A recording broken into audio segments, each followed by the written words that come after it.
بسم اللہ الرحمن الرحیم۔ السلام علیکم، میں ہوں مصعب عمیر اور آپ دیکھ رہے ہیں ہمارا آفیشیل یوٹیوب چینل۔ سعد حسن رضوی صاحب نے کل کے جمعہ کے خطبہ کے اندر شہباز شریف نے جو باقاعدہ طور پہ ملاقات کی ہے فرانس کے صدر کے ساتھ، اس پر کڑی تنقید کی اور باقاعدہ طور پہ ان کو کچھ چیزیں یاد کروائیں، جیسا کہ خادم حسین رضوی صاحب نے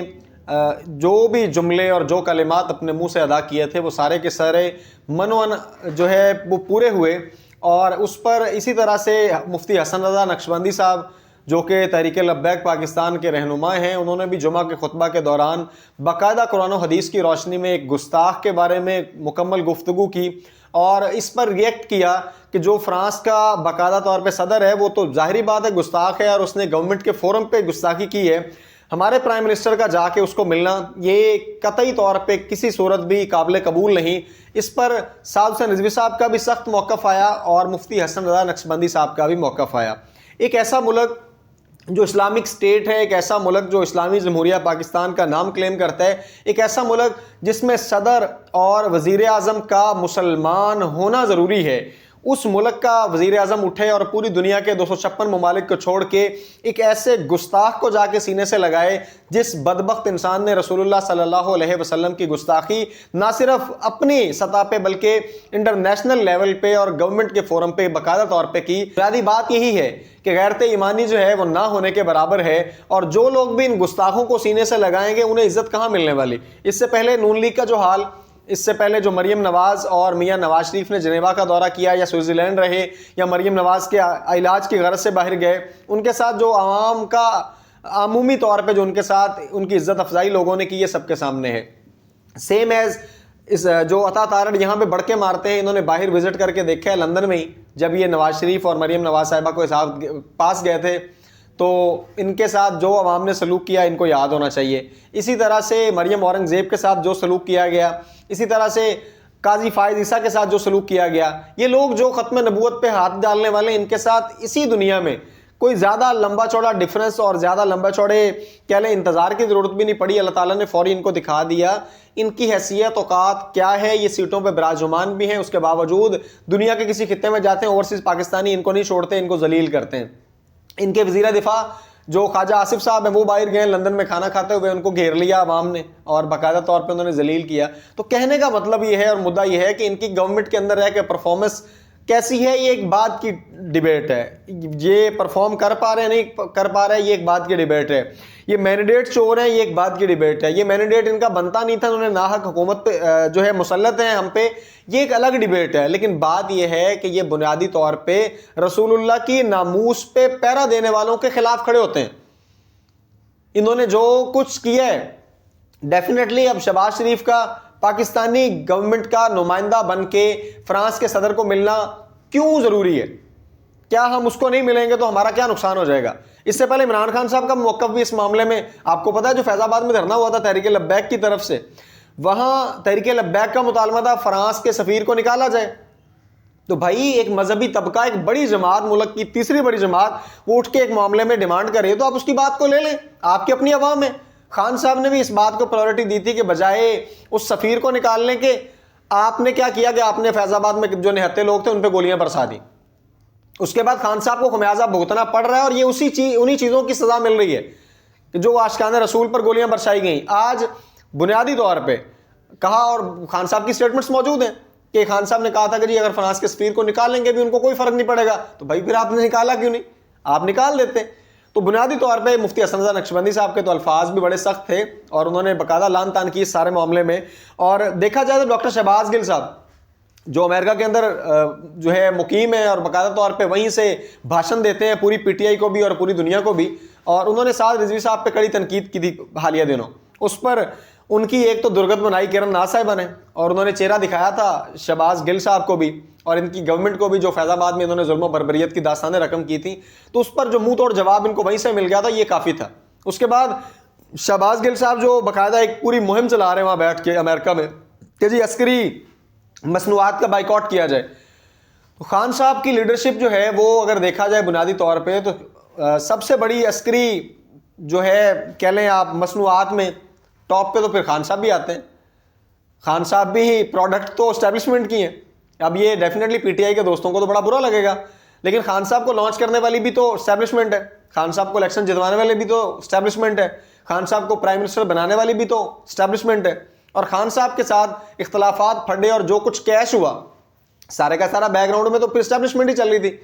تو وہ بندہ جو جب خود جیل میں تھا تو آکسیجن منہ پہ لگی ہوئی تھی, اور وہ آج تک ویڈیوز پڑھی ہیں آپ منظر عام پہ اٹھا کے دیکھیں کیا ڈرامے تھے, اور کہ مجھے سانس نہیں آ رہا اور مجھے یہ ہو گیا اور مجھے وہ ہو گیا. آج امریکہ میں بیٹھے آپ پنجابی بلاگ میرا سن لو تو میرے آپ اردو میں بلاگ سن لیں, کوئی بات بندہ ریزنیبل کرے اور کوئی ریئلٹی بیسس پہ کرے, گراؤنڈ ریئلٹی کو دیکھتے ہوئے کرتے. ڈی چوک سے بھاگنے والوں کا دفاع کرنا اور ڈی چوک پہ بھاگنے والوں کی کہہ لیں ایک طرح سے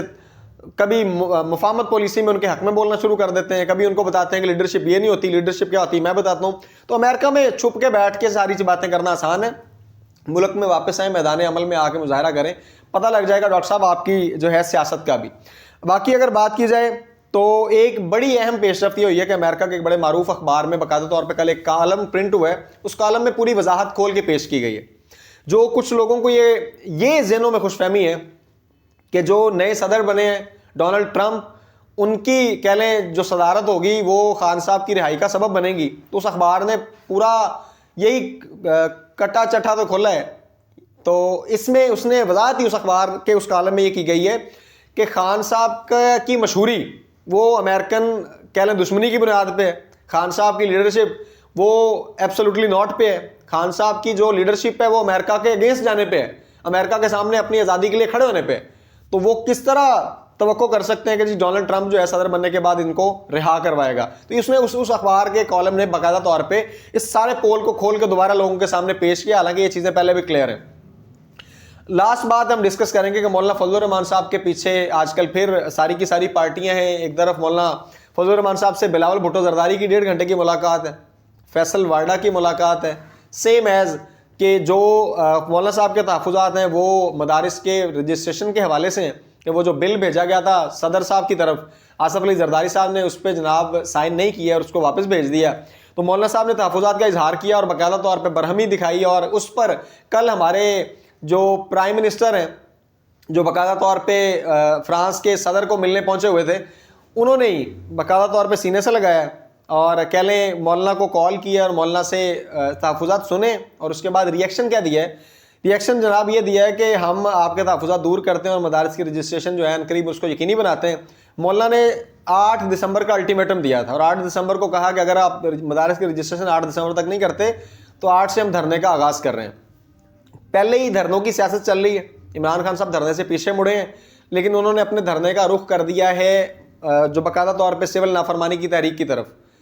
وہ دھرنے سے پیچھے ہٹ گیا. مولانا فضل الرحمان صاحب نے ان کو دھمکی دی ہے اور یہ مولانا فضل الرحمان کی دھمکی سب پہ حاوی ہے. فیصل وارڈا کی جو ملاقات ہے مولانا سے, اس ملاقات میں کہیں نہ کہیں نون لیگ کو دکھانا ہے کہ اب رخ بدلتا نظر آ رہا ہے, اور مولانا فضل الرحمان کو ساتھ ملا کے پیپلز پارٹی کے تھرو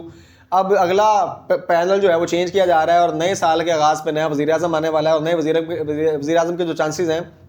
اوبیسلی بلاول بھٹو زرداری کے زیادہ ہیں, اور بلاول بھٹو زرداری جو ہے ان کو باقاعدہ طور پہ اسٹیبلشمنٹ کی آشرواد کے ذریعے سے وزیر اعظم بنایا جا رہا ہے. اور ڈیفینیٹلی یہ پچھلے ولاگ میں بھی چیزیں ڈسکس ہوئی تھیں. پھر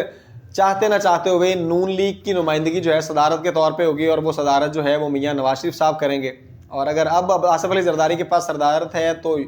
نون لیگ کے پاس وزیر اعظم ہے, اور اگر اب وزیر اعظم جو ہے وہ پیپلز پارٹی کو جاتا ہے تو پھر ڈیفینیٹلی صدارت جو ہے وہ نون لیگ کو جائے گی. اور نون لیگ میں صدارت کا میاں صاحب سے بڑا حقدار کوئی نہیں, کیونکہ وزیر اعظم تو وہ نہیں بن سکے کیونکہ وہ 3 دفعہ آلریڈی بن چکے تھے,